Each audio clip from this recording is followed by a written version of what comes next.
आपको बेसिक कभी नहीं भूलना होगा कि प्रार्थना उपवास आपका बेसिक है। इसलिए जब आप प्रार्थना करने के लिए बैठते हैं, इमेजिन करो शैतान कितने तरह के अटैक आपकी लाइफ पर करने की कोशिश करता है। आपको काम याद आ जाएंगे, आपको सडनली किसी की कही हुई बात याद आ जाएगी, कोई नेगेटिव चीज आपके दिमाग में आ जाएगी, कोई व्यभिचार की बात आपके दिमाग में आ जाएगी। जैसे ही आप प्रार्थना करने के लिए बैठेंगे, फोन पे आपको आपका आत्मिक काम याद आ जाएगा, क्योंकि शैतान आप कुछ भी कर ले लेकिन आपको प्रार्थना करने में देना नहीं चाहता है।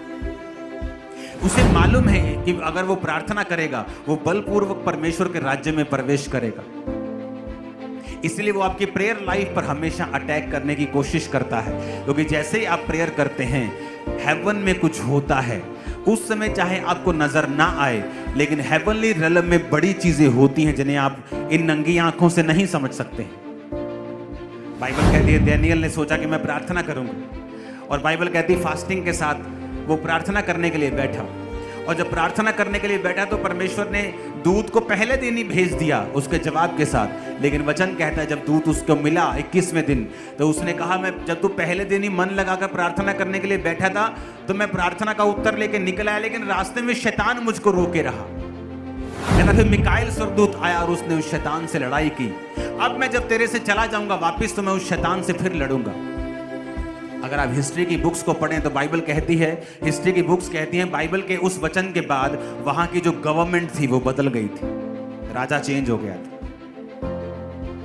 आत्मा में कुछ हुआ, ऊपर हुआ, लेकिन धरती पे उसका रिजल्ट कुछ महीनों के बाद आया।